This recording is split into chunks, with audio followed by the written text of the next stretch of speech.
දැන් සුවිශේෂී පුවතක් මේ මොහොත වන විට ජනාධිපති අනුර කුමාර දිසානායක මහතා විශේෂ මාධ්‍ය හමුවක් තියලා රටේ ජනතාවට විශේෂ ප්‍රකාශයක් ඉදිරිපත් කරා. ඒ තමයි දැන් මේ රටවල් අතර ලෝක යුද්ධය යනවානේ. දැන් ඇමරිකාවේ, ඊට පස්සේ ඉරානය, ඊට පස්සේ ඊශ්‍රායලය, ඊට අමතරව සෙසු රටවල් අතර යුද්ධය යනවා. යුද්ධය තාවමත් නතර වෙලා නැහැ.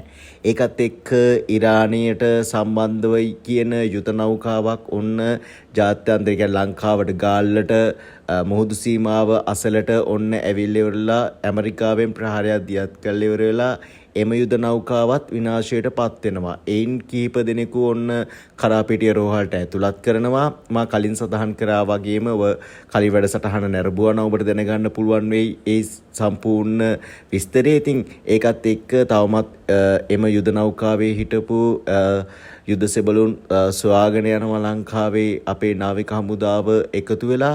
ඉතින් ඒක කෙසේ වෙතත් ප්‍රේක්ෂකයිනි ඔන්න අද දවසේදී පානදුර වෙරළ ආසන්නයේට, ඒ කියන්නේ කොළඹ වරාය ළඟ ආසන්නයේ ඔන්න ඇවිත් තියෙනවා. ඒකත් ඉරාන නෞකාවක්. ඒ කියන ආකාරයට අර ගාල්ලේදී ගිනිබත් වුණු නෞකාවට අවශ්‍ය කරන සේවා සැපීම සඳහා තමයි අර ඉරාන නෞකාව ඇවිත් තියෙන්නේ. කොහොම හරි පානදුර මුහුදේ තියෙන මේ නෞකාව ලංකාවට අවසර ඉල්ලලා තිබ්බා අපිට සේන්දු වෙන්න අවසර ලබා දෙන්න.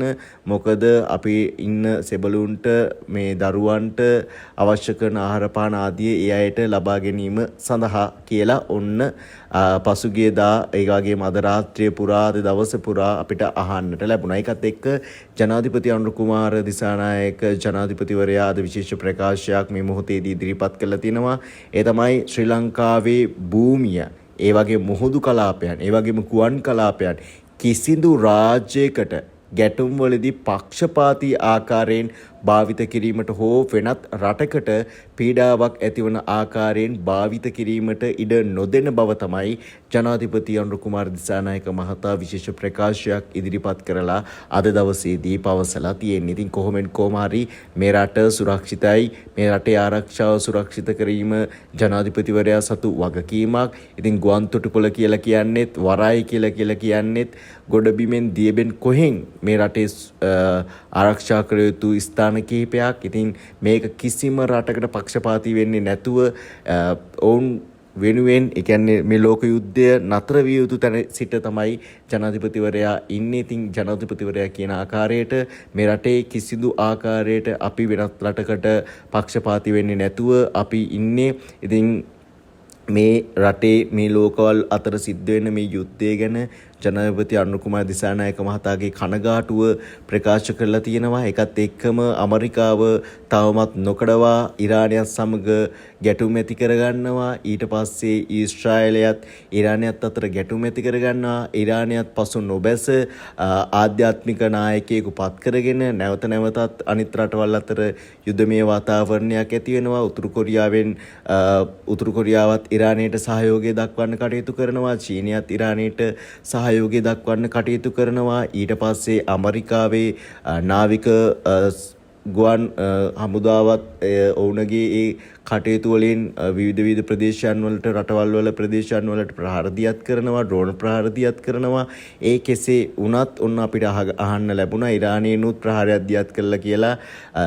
ඇමරිකාවේ නාවික නෞකාවකට ප්‍රහාරයක් දියත් කළා කියලාත් අසන්නට ලැබුණා. ඉතින් කෙසේ වෙතත් රටවල් වල ඉන්න අපේ ලාංකිකයින්ට අපි කියන්නේ ඔබ ආරක්ෂා වෙන්න. ඒ රටවල් වල නිවේදනයක් නිකුත් කරොත් ඔබ ආරක්ෂිත ස්ථාන කරා යන්න. මොකද ඔබ හීන වෙනුවෙන් තමයි ওই රටට ගිහින් තියෙන්නේ. ඉතින් ඒ හීන සාර්ථක කරගන්න, ඒ හීන ඒ මගට යන්න නම් ඔබ පරිස්සම් විය යුතුයි. ඒ නිසා තමයි අපි විශ්වාසනීයත්වයේ සත්‍ය සලකුණ SL point up හැමදාම ඔබත් සමග, ප්‍රේක්ෂකයන් සමග අපි නිරන්තරයෙන්ම සිටින්නේ. ඉතින් අපේ රට ආරක්ෂා කරගනිමු. ආරක්ෂා කරගන්න ජනාධිපති අනුර කුමාර දිසානායක ජනාධිපතිතුමා මීට සුළු මොහොතකටත් පෙර මම ඔබට නැවත සටහන් කරන්නම් එතුමා ප්‍රකාශ කළා තියෙන විදිය ශ්‍රී ලංකාවේ භූමිය මුහුදු කලාපයන් සහ ගුවන් කලාපය කිසිදු රාජ්‍යයකට ගැටුම්වලදී පක්ෂපාතී ආකාරයෙන් භාවිත කිරීමට හෝ වෙනත් රටකට පීඩාවක් ඇතිවන ආකාරයෙන් භාවිත කිරීමට ඉඩ නොදෙන බවයි ජනාධිපති අනුර කුමාර දිසානායක මහතා පවසලා තියෙනවා. ඉතින් ඔබට දැනෙන දේ ඔබට හැඟෙන දේ පහළ කමෙන්ට් සෙක්ෂන් එක අපි විවෘත කරලා තියෙනවා. ඔබට පුළුවන් කමෙන්ට් කරන්න මේ සම්බන්ධව. එහෙනම් අපි ලදසැනින් එසැනින් තොරතුරු වාර්තා කිරීමට බලාපොරොත්තු වෙනවා. මේ විශ්වසනීයත්වයේ සත්‍ය සලකුණ SL Point Hub